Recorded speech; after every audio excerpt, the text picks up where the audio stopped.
Everyone, आप देख रहे हैं the royal study YouTube channel. आज हम लोग भूगोल की एक बहुत ही important topic nature of geography यानी कि भूगोल की प्रकृति के बारे में पढ़ने वाले हैं। बहुत सारे स्टूडेंट्स के मन में यह सवाल आता है कि भूगोल आखिर किस प्रकार का विषय है। क्या यह केवल पृथ्वी का वर्णन है या फिर यह प्रकृति और मानव के संबंधों का अध्ययन है। आज की इस क्लास में हम बहुत ही आसान भाषा में समझेंगे कि भूगोल की प्रकृति क्या है, इसकी विशेषताएं क्या हैं और यह अन्य विषयों से कैसे जुड़ा हुआ है। अगर आपको यह वीडियो अच्छा लगे तो इस वीडियो को अंत तक ज़रूर देखें। चलिए अब शुरू करते हैं आज का टॉपिक नेचर ऑफ ज्योग्राफी यानी भूगोल की प्रकृति। इस वीडियो में हम देखेंगे कौन कौन से पॉइंट को हम पढ़ेंगे वो देखते हैं। तो पहला पॉइंट है भूगोल अर्थ एवं परिचय यानी ज्योग्राफी मीनिंग एंड इंट्रोडक्शन। सबसे पहले हम ज्योग्राफी का मीनिंग जानेंगे, उसके बारे में थोड़ा सा परिचय देखेंगे। फिर सेकंड में हम देखेंगे भूगोल की वैचारिक प्रकृति। ये मेन टॉपिक है प्रकृति, जिसके बारे में हम लोग पढ़ने वाले हैं। तो इसमें आता है नेचर यानी कि नेचर क्या है ज्योग्राफी की, एवं द्वैतवाद के बारे में पढ़ेंगे। फिर थर्ड पॉइंट है आधुनिक भूगोल यानी मॉडर्न ज्योग्राफी, उसकी तकनीक एवं प्रासंगिकता के बारे में पढ़ेंगे। मॉडर्न ज्योग्राफी में आज जो वर्तमान में बहुत सारे टूल्स आ गए हैं ऐसे जैसे कि GIS, GPS, रिमोट सेंसिंग, ये सब जो हैं अभी के मॉडर्न ज्योग्राफी में ये सब उपयोग किए जाते हैं। और लास्ट में हम कंक्लूजन के साथ क्लास को समाप्त करेंगे। आगे चलते हैं। फर्स्ट है भूगोल का अर्थ एवं परिचय, जिसमें से अर्थ में हम क्या पढ़ेंगे। भूगोल जो है वो केवल पृथ्वी का मानचित्र नहीं है। मतलब कोई भी समझता है कि भूगोल मतलब जिसमें हम मैपिंग के बारे में पढ़ते हैं, जिसमें हम पृथ्वी के मैप के बारे में पढ़ते हैं, भारत का, झारखंड का, यही है भूगोल। यानी कि कोई भूगोल का मतलब समझता है मानचित्र, लेकिन ऐसा नहीं है। भूगोल का मतलब पृथ्वी का मानचित्र ही नहीं होता, बल्कि यह एक व्यापक विज्ञान है। भूगोल क्या है, एक साइंस है, एक मतलब कि साइंस सब्जेक्ट में आता है भूगोल। ज्योग्राफी दो ग्रीक शब्दों, ग्रीक को यूनानी शब्द भी कह सकते हैं, यानी ग्रीक शब्दों या यूनानी शब्दों। तो ग्रीक जो मतलब ज्योग्राफी जो है वो दो ग्रीक शब्दों से मिलकर बना है। वो दो ग्रीक शब्द कौन कौन से हैं, एक है जियो और दूसरा है ग्राफोस। यही दोनों शब्दों से जो मिलकर ज्योग्राफी बना है। जियो का मतलब होता है पृथ्वी और ग्राफोस का मतलब होता है वर्णन। इसका अर्थ है पृथ्वी का वर्णन करना या तो फिर पृथ्वी का अध्ययन करना। अर्थात भूगोल वह विज्ञान है जिसके अंतर्गत पृथ्वी का अध्ययन किया जाता है। उस विज्ञान को हम क्या कहते हैं, भूगोल कहते हैं, ज्योग्राफी कहते हैं। और ये जो है वो पृथ्वी का पिक्चर दिख रहा है यहाँ पे, जो कि सैटेलाइट से लिया गया है। सैटेलाइट से लेने पर पृथ्वी का पिक्चर बिल्कुल एक ब्लू मार्बल की तरह दिखाई देता है, इसलिए पृथ्वी को ब्लू मार्बल भी कहा जाता है, अर्थ को।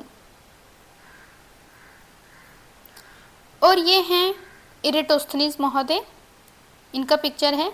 यूनानी भूगोलवेता इरेटोस्थनीज ने सर्वप्रथम पृथ्वी के वर्णन के लिए ज्योग्राफी शब्द का प्रयोग किया था।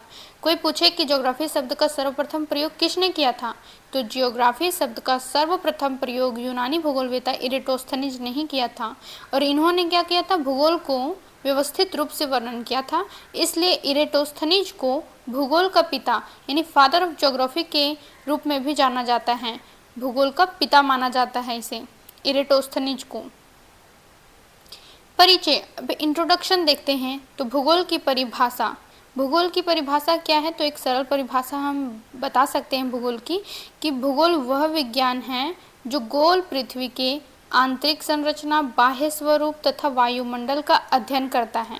भूगोल क्या है, जो गोल पृथ्वी के आंतरिक संरचना जैसे कि ये पृथ्वी है और पृथ्वी के आंतरिक संरचना में क्रोड, मेंटल और परपट्टी, सबसे आंतरिक भाग को क्रोड कहते हैं, उसके बाद मेंटल आता है, उसके बाद परपट्टी आता है। तो ये हो गया पृथ्वी के आंतरिक संरचना। और उसके बाद आता है बाह्य स्वरूप। तो पृथ्वी के बाह्य स्वरूप में जैसे कि पहाड़, पर्वत, पठार, नदी, झील, ये सब क्या हैं, ये सब बाह्य स्वरूप में आते हैं। जैसे महासागर हो गया, तो ये सब पृथ्वी का बाह्य स्वरूप है। उसके बाद आता है वायुमंडल। तो वायुमंडल में जैसे कि हम जलवायु, मौसम, ये सब वायुमंडल, ये प्रक्रियाएं हैं। तो जलवायु का अध्ययन करना, मौसम का अध्ययन करना और उनको प्रभावित करने वाले कौन कौन से कारक हैं। और वायुमंडल की विभिन्न परतों जैसे कि क्षोभ मंडल, समताप मंडल, मध्य मंडल, आयन मंडल और बहिर्मंडल, इन सभी मंडलों का अध्ययन करना ही क्या कहलाता है, भूगोल कहलाता है, जिसमें क्या किया जाता है, पृथ्वी के आंतरिक संरचना, बाह्य स्वरूप तथा वायुमंडल का अध्ययन किया जाता है। अब भूगोल को विभिन्न विद्वानों के द्वारा, विभिन्न ज्योग्राफरों के द्वारा क्या किया गया है, परिभाषित किया गया, जिसमें से कुछ इंपॉर्टेंट ज्योग्राफर्स के अनुसार हम यहाँ पे बताए हैं। इरेटोस्थनीज के अनुसार भूगोल की परिभाषा क्या है, तो इरेटोस्थनीज ने भूगोल को क्या कहा था, तो उन्होंने बताया था कि भूगोल जो है वो पृथ्वी के वर्णन की कला है, यानी कि पृथ्वी के वर्णन की जो कला है उसे ही हम भूगोल कहते हैं, ये इरेटोस्थनीज के अनुसार। तो जैसे कि पृथ्वी कैसी है, कौन सा देश कहाँ है, कौन सी नदी कहाँ बहती है, ये सब जो है मतलब जैसे पृथ्वी के वर्णन की एक कला है, तो इन सब की जो कला है उसे ही भूगोल कहते हैं। ये इरेटोस्थनीज के अनुसार हुआ। अब हार्टसॉन महोदय के अनुसार क्या बोला है इन्होंने बोला है कि भूगोल का उद्देश्य पृथ्वी के क्षेत्रीय भिन्नता का सटीक और व्यवस्थित वर्णन करना है। किसकी, तो पृथ्वी की क्षेत्रीय भिन्नता, यानी कि अलग अलग क्षेत्रों में अलग अलग भिन्नताएं पाई जाती हैं, तो उन्हीं क्षेत्रीय भिन्नताओं का सटीक और व्यवस्थित वर्णन करना क्या है, भूगोल है, और ये भूगोल का उद्देश्य है। जैसे कि राजस्थान की जलवायु और केरल की जलवायु अलग है, तो ये क्षेत्रीय भिन्नता हो गई कि राजस्थान की जो जलवायु है वो केरल की जलवायु से अलग है, तो अलग अलग क्षेत्रों में जलवायु की भिन्नता यहाँ पे पाई गई है। तो इन्हीं क्षेत्रीय भिन्नताओं का अध्ययन कौन करता है, भूगोल करता है। अब आता है इमैनुअल कांट। इमैनुअल कांट के अनुसार भूगोल वह विज्ञान है जिसमें पृथ्वी के उस भाग का अध्ययन किया जाता है जो मानव का है। तो जैसे कि हम बता सकते हैं इसमें कि मनुष्य कहाँ रहता है, वह अपने वातावरण से कैसे जुड़ा है, प्राकृतिक संसाधनों का उपयोग वो कैसे करता है, ये क्या है, पृथ्वी के उस भाग का अध्ययन करना जो मानव का है। अब विडाल डी ला ब्लास के अनुसार, विडाल डी ला ब्लास ने ज्योग्राफी को कैसे परिभाषित किया है, तो इन्होंने कहा है कि भूगोल स्थलों का विज्ञान है।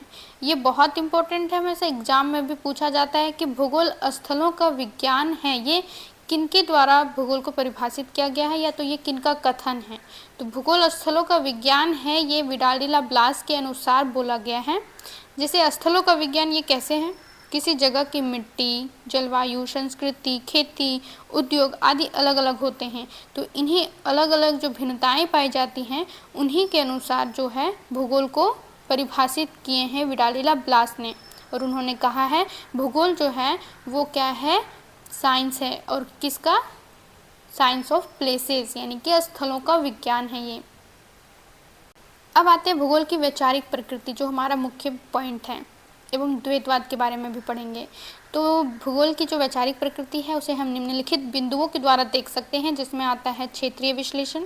भूगोल की प्रकृति कैसी है, एक क्षेत्रीय विश्लेषण, मतलब कि यह स्पेशल साइंस है, स्पेशल साइंस जो क्षेत्रों का विश्लेषण करता है। और दूसरा पॉइंट है भूगोल एक अंतः विषय विज्ञान है, यानी इंटरडिसिप्लिनरी नेचर है भूगोल की।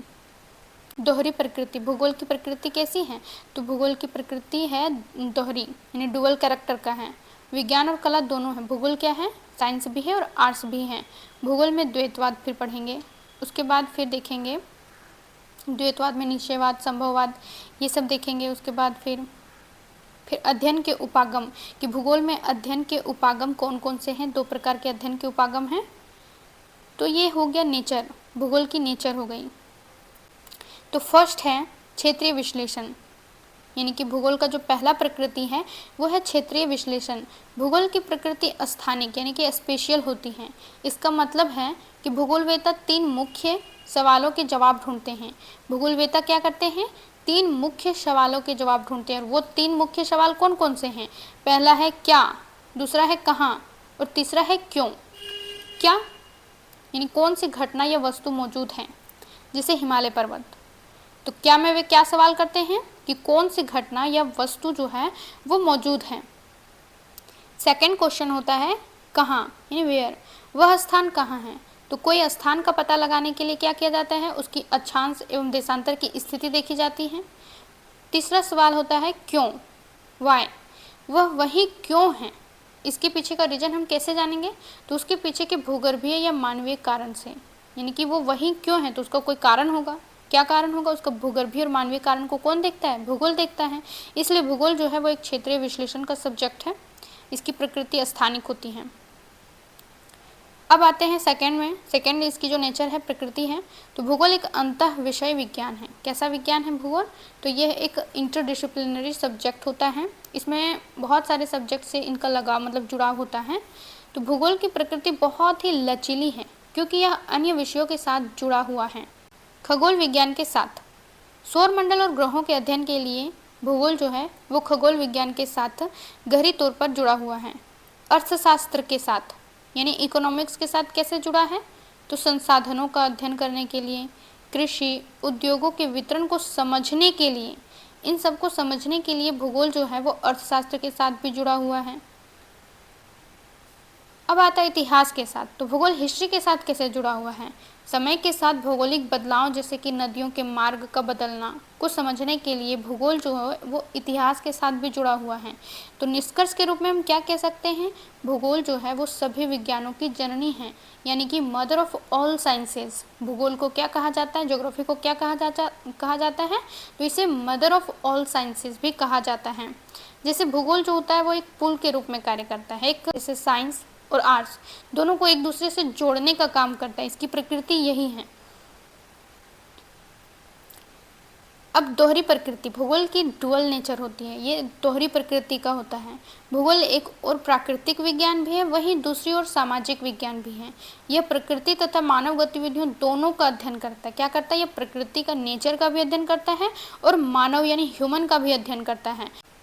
विज्ञान और कला दोनों, भूगोल जो है वो एक साइंस भी है और एक आर्ट्स भी है, दोनों हैं। भूगोल एक विज्ञान है क्योंकि विज्ञान क्यों है? क्योंकि यह प्रामाणिक तथ्यों और विधियों पर आधारित होता है, क्योंकि इसमें कोई भी फैक्ट्स जो होते हैं वो मनगढ़ंत नहीं होते हैं, ना कि किसी के मानने पर होते हैं, बल्कि ये प्रमाणित होते हैं, पूरी तरह से प्रूव्ड होते हैं और ये मेथड पर आधारित होते हैं। और एक कला भी है यानी कि आर्ट्स भी है। अब ये आर्ट्स क्यों है? क्योंकि इसमें मानचित्रण तथा वर्णनात्मक शैली का प्रयोग होता है। भूगोल में क्या होता है? मानचित्रण का प्रयोग होता है, जैसे वर्ल्ड मैप, भारत का मैप, इन सबको मानचित्र के द्वारा दर्शाया जाता है। इसलिए मानचित्रण तथा और वर्णनात्मक शैली का प्रयोग, किसी भी चीज़ का अच्छे से वर्णन किया होता है, तो इसलिए मानचित्रण तथा वर्णनात्मक शैली का प्रयोग होता है, इसलिए ये एक कला भी है। भूगोल में द्वैतवाद, ड्युअलिज्म इन ज्योग्राफी, तो यह भूगोल की सबसे रोचक प्रकृति है, जहाँ पे एक विषय के दो नज़रियों से देखा जाता है। जहाँ पर क्या किया जाता है? एक ही विषय को अगर दो नज़रियों से देखा जाए तो उसे हम क्या कहते हैं? द्वैतवाद। तो भूगोल में ये एक बहुत ही रोचक प्रकृति है क्योंकि भूगोल विषय को दो नज़रियों से देखा जाता है। भौतिक बनाम मानव, भौतिक बनाम मानव, फिजिकल बेस ह्यूमन। एक तरफ हम पहाड़ों और जलवायु की बात करते हैं तो दूसरी तरफ हम इंसानों की बस्तियों और संस्कृति की बात करते हैं। इस प्रकार से क्या हुआ? भूगोल जो होता है वो दो नज़रियों से देखा जाता है। एक तरफ हम प्राकृतिक विज्ञान के रूप में देखते हैं, वहीं हम इसे एक सामाजिक विज्ञान के रूप में भी देखते हैं। अब आता है निश्चयवाद। निश्चयवाद यानी डिटरमाइनिज्म, इसे नियतिवाद और पर्यावरणवाद के नाम से भी जाना जाता है। तो हम चलिए जानते हैं कि निश्चयवाद आखिर में है क्या। तो निश्चयवाद एक विचारधारा है जिस सब वर्ड के लास्ट में वाद या इंग्लिश में इज्म लगा हो तो वो वर्ड जो होता है एक विचारधारा होती है। ये एक विचारधारा है। यह पुरानी सोच है जो मानती है कि मनुष्य पूरी तरह प्रकृति का गुलाम है। गुलाम यानी कि दास। ये निश्चयवाद एक ऐसी विचारधारा है जिसके अनुसार क्या माना जाता है कि मनुष्य जो है वो पूरी तरह प्रकृति का दास है, प्रकृति का गुलाम है और प्राकृतिक शक्तियों के सामने मानव क्या है? एकदम तुच्छ, महत्वहीन एवं निष्क्रिय होता है, यानी कि वो प्रकृति के सामने कुछ भी नहीं कर सकता। प्रकृति जो होती है वो सर्वशक्तिमान होती है और मानवीय क्रियाकलाप को क्या करती है? पूर्णतया नियंत्रित कर लेती है। ये निश्चयवाद कहता है। कौन कहता है? निश्चयवाद कहता है। और निश्चयवाद विचारधारा के भी बहुत सारे समर्थक हैं, जैसे कि इसमें आते हैं Ratzel, Ellen Semple, Huntington, Carl Ritter, ये सब निश्चयवाद विचारधारा के समर्थक हैं। तो निश्चयवाद का अगर हम एग्जाम्पल लें तो जैसे कि पुराने समय में सभी बड़े शहर नदियों के किनारे ही बसे, जैसे कि गंगा के किनारे वाराणसी बसा, नील नदी के किनारे मिस्र बसा। तो ये एक एग्जाम्पल हम ले सकते हैं कि प्रकृति जो है वो मनुष्य को पूरी तरह अपने कंट्रोल में रखता है, इसीलिए तो नदी के किनारे ही मनुष्य बस पाया। अगर वे नदी के किनारे नहीं बसते तो उनको पानी कहाँ से मिलती? तो वे प्रकृति से प्रभावित हुए या नहीं? तो इसी प्रकार से हम देख सकते हैं आर्कटिक प्रदेश का जो एस्किमो जनजाति है, कौन सा जनजाति? तो एस्किमो जनजाति के लोग। एस्किमो जनजाति के लोग क्या करते हैं? वे बर्फीले क्षेत्रों में रहते हैं, आर्कटिक प्रदेशों में, और वहाँ पे वे क्या करते हैं, इग्लू के घर में रहते हैं। उन्हें वे जो हैं इग्लू को कैसे बनाया जाता है, बर्फ़ से बनाया जाता है, क्योंकि वहाँ पे बर्फ़ ही मौजूद है। वहाँ पे ना ही पेड़ पौधे होते हैं और ना ही वे सीमेंट का घर बना सकते हैं और ना ही लकड़ी के घर, इसीलिए वे वहाँ के बर्फ़ से ही अपना घर बनाते हैं। और वे खाना में क्या खाते हैं, वे कोई फसल नहीं उगा पाते, इसीलिए वे क्या करते हैं, एस्किमो जनजाति जो है वो भोजन मछली का करते हैं, यानी मछली को अपना भोजन के रूप में वे ग्रहण करते हैं। और वस्त्र में वो क्या पहनते हैं, तो वस्त्र में वे जानवरों के छाल को पहनते हैं। एस्किमो जनजाति क्या है, एस्किमो जनजाति पूरी तरह से प्रकृति के नियंत्रण में है। और एग्जाम्पल जैसे कि निषेधवाद का, जैसे कि जायरा बेसिन के पिग्मी जनजाति, कालाहारी मरुस्थल के बुशमैन जनजाति और उत्तरी ध्रुवीय क्षेत्र के यही एस्किमो जनजाति और मध्य एशिया का खिरगिज, ये सभी जनजातियां जो हैं वो पूरी तरह से अपने प्रकृति के अनुकूल नहीं रहते हैं और प्रकृति से प्रभावित हैं। और दूसरी विचारधारा है संभववाद। कौन सी विचारधारा, तो संभववाद है, पॉसिबिलिज्म जिसको हम कहते हैं। यह आधुनिक सोच है, जिस प्रकार ये पुरानी सोच थी, ये पॉसिबिलिज्म यानी संभववाद एक आधुनिक सोच है जो कहती है कि मनुष्य प्रकृति में अपनी ज़रूरत के अनुसार बदलाव कर सकता है, यानी चेंजेस कर सकता है। मनुष्य चाहे तो अपनी ज़रूरत के अनुसार क्या कर सकता है, प्रकृति में बदलाव कर सकता है। उदाहरण के लिए रेगिस्तान में सिंचाई करके खेती करना, तो रेगिस्तान में भी खेती कर सकता है, कैसे, सिंचाई करके। और कोई नदी बह रही है तो नदी में क्या करना, पुल बनाकर नदी में पुल बना सकता है। नदी को, अगर नदी का पानी बह रहा है तो उसको रोकने के लिए वो बांध भी बना सकता है।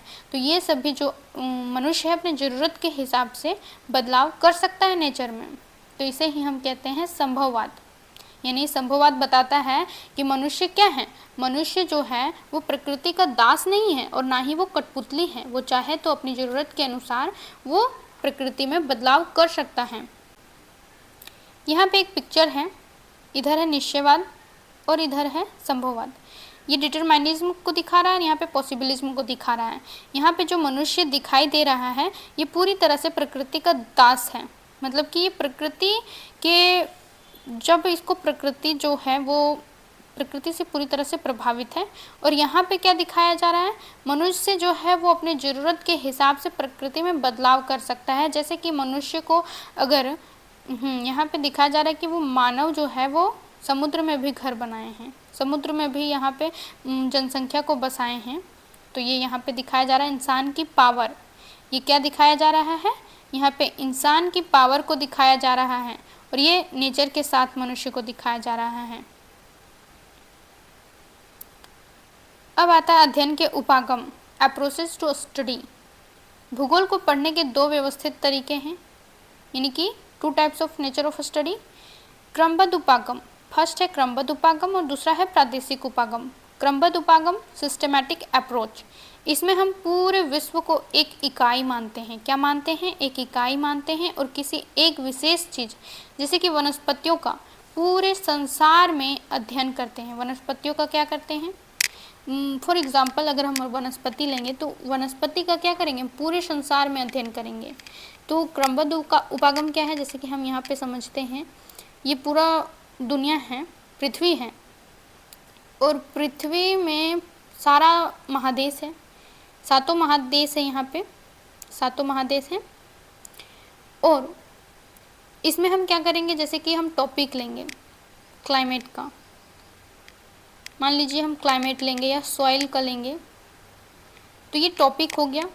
अब इस टॉपिक को मान लीजिए क्लाइमेट हम लिए टॉपिक, इसी टॉपिक को हम पूरे संसार में मतलब पूरे पृथ्वी में अध्ययन करेंगे, 7 महादेश का क्लाइमेट के बारे में अध्ययन करेंगे। तो ये हो गया क्रमबद्ध उपागम। कोई एक टॉपिक लेंगे और उसको क्या करेंगे, पूरे पृथ्वी में उसका अध्ययन करेंगे। तो ये हो गया क्रमबद्ध सिस्टमैटिक अप्रोच। और अगर हम प्रादेशिक उपागम देखें, प्रादेशिक उपागम, तो इसमें क्या होता है प्रादेशिक उपागम में, तो इसमें हम दुनिया को अलग अलग प्रदेशों यानी अलग अलग रीजन्स में बांट देते हैं और एक प्रदेश की सभी चीज़ों जैसे कि मिट्टी, हवा, पानी, लोग का एक साथ अध्ययन करते हैं। जैसे कि ये पृथ्वी हो गया और पृथ्वी को हम अलग अलग क्षेत्रों में बांट देते हैं, जैसे कि ये अलग अलग रीजन्स हो गए। अब अलग अलग क्षेत्रों में हम क्या करेंगे, कोई एक क्षेत्र को उठाएंगे इसमें से कोई एक क्षेत्र लेंगे और एक ही क्षेत्र में हम सारे टॉपिक का, ये मिट्टी का भी अध्ययन कर लेंगे, हवा का, पानी का और लोग का, यानी कि वहाँ के जलवायु, वहाँ की मिट्टी, वहाँ का वनस्पति, ये सारे पॉइंट्स को हम क्या करेंगे, अध्ययन करेंगे किसी एक ही क्षेत्र को लेकर। तो ये हो गया प्रादेशिक उपागम, यानी कि प्रदेश वाइज हम बांटकर एक प्रदेश में सारे पॉइंट्स का अध्ययन करेंगे, तो वो प्रादेशिक उपागम हो जाता है। और वहीं क्रमबद्ध उपागम में क्या होता है, पूरे संसार, पूरे पृथ्वी में हम किसी एक टॉपिक का अध्ययन करते हैं, तो वो हो गया क्रमबद्ध उपागम। दोनों में यही डिफरेंस होता है। अब आया आधुनिक भूगोल। तो आधुनिक भूगोल, तकनीक एवं प्रासंगिकता। आधुनिक भूगोल और तकनीक, मॉडर्न टूल्स एंड नेचर। तो आज के समय में भूगोल की प्रकृति वैज्ञानिक और तकनीकी हो गई है। कैसी हो गई है आज के समय में भूगोल की जो प्रकृति है वो बहुत ही वैज्ञानिक और तकनीकी यानी टेक्निकल हो गई है। जैसे कि आज के समय में क्या क्या प्रयोग होता है, GIS, रिमोट सेंसिंग, GPS।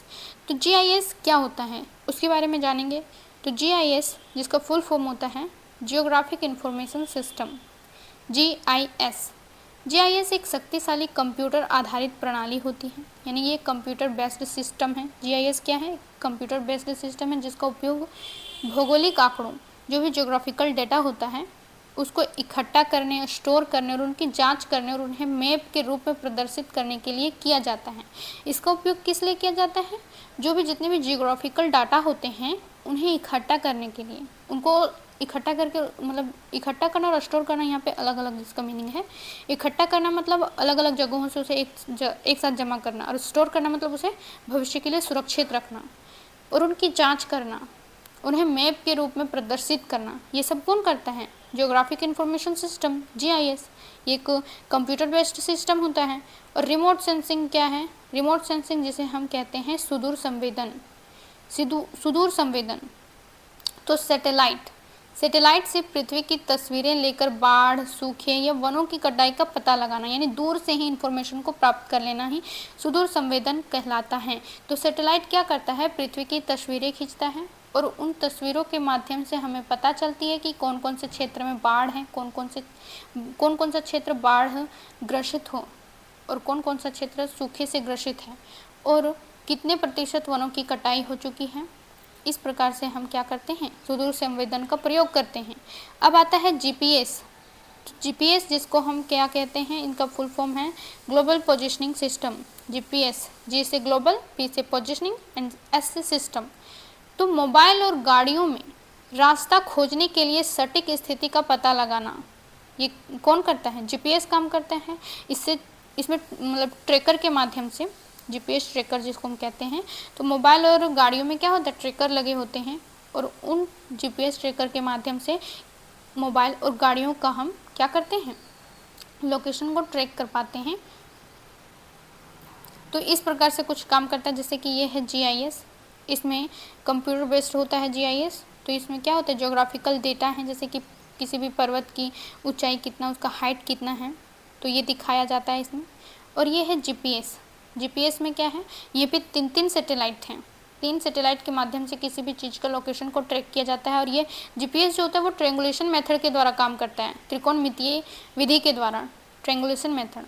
और ये ट्रायंगुलेशन मेथड कैसे काम करता है, जैसे कि एक यहाँ पे सैटेलाइट है, एक सैटेलाइट यहाँ पे है, एक सैटेलाइट यहाँ पे है, और ये तीनों सैटेलाइट मिलकर क्या करते हैं, पृथ्वी पर किसी भी चीज़ का लोकेशन को ट्रैक करते हैं। जैसे कि मान लीजिए कोई चीज़ यहाँ पे है और उसका हमें क्या करना है, कोई भी चीज़ जो है जैसे कि यहाँ पे है और इसका लोकेशन हमें ट्रैक करना है। तो तीनों सैटेलाइट क्या करेंगे, अपने अपने हिसाब से ये बताएंगे कि कोई भी स्थान का, तो इसका जो क्षेत्र है यहाँ तक है, इसका क्षेत्र यहाँ तक है, इसका क्षेत्र यहाँ तक है। और तीनों जहाँ पे मिलेगा वहीं पे, जहाँ पे तीनों एक दूसरे से मिलते हैं वहीं पे क्या होता है, कोई भी चीज़ों का या कोई भी वस्तु जिसका हम लोकेशन पता कर रहे हैं उसका सही एग्जैक्ट लोकेशन होता है, वहीं पे इसका क्या होता है, एग्जैक्ट लोकेशन होता है। अब आ गया रिमोट सेंसिंग प्रोसेस। तो रिमोट सेंसिंग प्रोसेस कैसे वर्क करता है, जैसे कोई भी एनर्जी का सोर्स, सबसे बड़ा सोर्स क्या है, वो है सन। तो सन क्या करता है, सन की लाइट से, सन का जो लाइट है वो पृथ्वी पे आता है, और जब सन का लाइट आता है तो किसी भी चीज़ को, मतलब मान लीजिए यहाँ पे पृथ्वी ही टारगेट है, टारगेट में आ रहा है सनलाइट, तो लाइट क्या करता है, यहाँ पे पृथ्वी पर टारगेट होता है और पृथ्वी से रिफ्लेक्ट करता है, क्या करता है, यहाँ से पृथ्वी से लाइट रिफ्लेक्ट कर रहा है और लाइट को ऑब्जर्व कौन करता है, तो ये सैटेलाइट, यहाँ पे सैटेलाइट लगा हुआ है और सैटेलाइट का ये सेंसर जो है, सेंसर क्या करता है, लाइट को ऑब्जर्व करता है। ये सैटेलाइट जो है वो स्पेक्ट्रल डाटा को क्या करता है, स्पेक्ट्रल डेटा को ऑब्जर्व करता है और ऑब्जर्व करने के बाद ये यहाँ पर जो लगा हुआ है उसके माध्यम से ये डिजिटल सिग्नल जनरेशन करता है, यानी कि ये डिजिटल सिग्नल में इसे चेंज कर देता है। जो भी डेटा प्राप्त होता है स्पेक्ट्रल डेटा, उसको डिजिटल सिग्नल में चेंज करता है और उसके बाद फिर ये ट्रांसमीटर के द्वारा, इसमें ट्रांसमीटर लगे होते हैं और ये ट्रांसमीटर के द्वारा इसे क्या करता है, इसे ग्राउंड स्टेशन में भेजता है। ये प्रोसेसिंग स्टेशन में, ग्राउंड स्टेशन में क्या लगा होता है, इसमें एंटीना लगे होते हैं, एंटीना के माध्यम से ये ग्राउंड स्टेशन को प्राप्त होता है और इस स्टेशन पे बहुत सारे एनालिसिस्ट लोग बैठे होते हैं जो क्या करते हैं, डेटा को एनालाइज करते हैं। जो भी डाटा या सिग्नल भेजा जाता है उसको एनालाइज करते हैं और उनका फिर अनुप्रयोग होता है, उसका एप्लीकेशन होता है अलग अलग चीज़ों में, जैसे कि कहीं पर बाढ़ आ गया या फिर सेना मिलिट्री में भी इसका उपयोग होता है।